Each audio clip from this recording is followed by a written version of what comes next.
अस्सलाम वालेकुम। आज ज़ूलॉजी का हमारे पास सेकंड लेक्चर है और चैप्टर नंबर 1 हम पढ़ेंगे, जिसमें हमारे पास है हेमिकॉर्डेटा और इनवर्टिब्रेट्स कॉर्डेट्स। हेमिकॉर्डेटा के मतलब मैंने पहले भी आपको बताया था कि हेमी का लफ्ज़ था हाफ और कॉर्डेटा का मतलब था कॉर्डेट्स, मतलब ऐसे एनिमल्स थे जिनमें हमने 4 कैरेक्टरिस्टिक्स डिस्कस किए थे।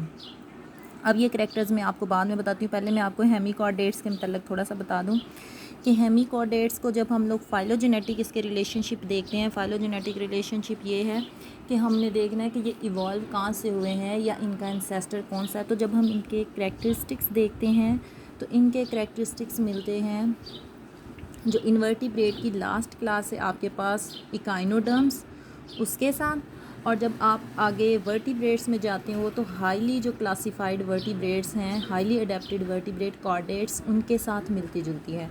इसलिए इसे हम कहते हैं हेमिकॉर्डेट्स, क्योंकि इनमें कॉर्डेट्स के आधे कैरेक्टरिस्टिक्स पाए जाते हैं। और इकाइनोडर्म्स के साथ जो ये कैरेक्टर शेयर करता है वो हमारे पास होता है ड्यूटेरोस्टोमेट्स कैरेक्टरिस्टिक्स। ड्यूटेरोस्टोमेट कैरेक्टरिस्टिक्स जो आपने चैप्टर नंबर 1 में पढ़ा था, चैप्टर बी पेपर में हमने पढ़ा था कि जो ड्यूटेरोस्टोमेट्स होते हैं उनमें माउथ जो होता है वो ब्लास्टोपोर से पिछले सेल से बनता है और एनस जो होती है वो ब्लास्टोपोर से बनती है। सही है, आपने इसके कैरेक्टरिस्टिक ड्यूटेरोस्टोम्स के देख लेने हैं। और फिर इसके जो पेरेंट्स थे, कुछ साइंटिस्ट बिलीव करते हैं कि इनके एंसेस्टर जो थे वो ट्रिप्लोब्लास्टिक एंसेस्टर्स थे, मतलब 3 लेयर से इवॉल्व हुए थे। इनमें एपिडर्मिस, एंडोडर्मिस और मेसोडर्मिस 3 टाइप्स की लेयर्स पाई जाती थी। कॉर्डेट्स के 4 जो बेसिक कैरेक्टरिस्टिक्स हैं वो हैं आपके पास फेरेंजियल स्लिट्स हैं, और फेरेंजियल स्लिट्स का काम जो था इसमें गैसेस एक्सचेंज या रेस्पायरेशन से रिलेटेड था। फिर इनमें पोस्टनल टेल थी, फिर इनमें डॉर्सल नर्व कॉर्ड थी, यानी कि डॉर्सल नर्वस सिस्टम भी आप इसे बोल सकते हो।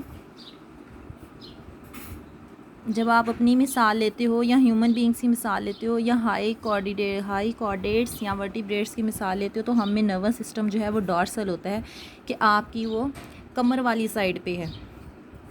फिर इनमें नोटोकॉर्ड होती है। नोटोकॉर्ड एक कोड लाइक स्ट्रक्चर है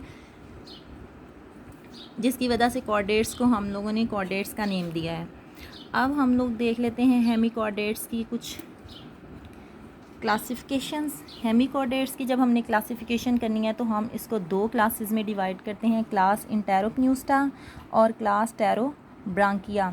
इंटेरोन्यूस्टा में जब हम बात करेंगे तो हमारे पास ये एकॉरन वर्म्स हैं और ये मैरीन एनिमल्स हैं, और इसके साथ साथ ये प्लांक्टोनिक है कि जो पानी के अंदर पौधों के ऊपर छोटे छोटे एनिमल्स होंगे, छोटे छोटे वर्म्स होंगे, फंजाई है, छोटे छोटे जो हैं माइक्रोब्स होंगे, उनको ये ईट करते हैं। छोटे प्रोटिस्टन्स भी हो सकते हैं। और दूसरा हमारे पास जो क्लास टेरोब्रांकिया है उसमें हमारे पास है रैप्डोपिल्यूरा। रैप्डोपिल्यूरा जो है इसको हम लोग टेरोब्रांकिया भी कहते हैं। इसमें ये एक क्लास जो है इसमें टेरो का मतलब विंग्स होता है और ब्रांकिया का मतलब जो आपने उसमें रेस्पिरेटरी सिस्टम में ब्रांक्यूल्स पढ़े थे, तो ये हमारे ऐसे सिस्टम्स के साथ लिंक्ड है कि जो गैस एक्सचेंजेस के साथ रिलेट हो। तो इनमें जो गिल्स है वो विंग्स लाइक का स्ट्रक्चर है, वो आपको मैं आप डायग्राम के ज़रिए भी इनकी मिसालें जो है वो दिखा दूँगी। आगे आपके पास है फाइलम कॉर्डेटा। फाइलम कॉर्डेटा की जब आपने क्लासिफिकेशंस करनी है तो कॉर्डेटा को हमने ऐसे एनिमल्स कहा था जिनमें हमने कहा था कि ये 4 कैरेक्टरिस्टिक्स हैं। कॉर्डेटा में आपके पास 3 सब फाइलम है। पहला सब फाइलम आपके पास यूरोकॉर्डेटा है, दूसरा सब फाइलम आपके पास सिफेलोकॉर्डेटा है और थर्ड सब फाइलम आपके पास वर्टिब्रेटा है। सब फाइलम यूरोकॉर्डेटा में जिसकी मिसाल आप लेते हो सी स्क्विरट्स हैं जो इसमें एनिमल्स पाए जाते हैं। सही है। सिफेलोकॉर्डेटा में आपके पास एम्फिऑक्स की मिसाल है। वर्टिब्रेटा में आपके पास जो है सब क्लासेस, वो 6 सब क्लासेस हैं, 6 क्लासेस हैं जिनको आप डिस्कस करते हो।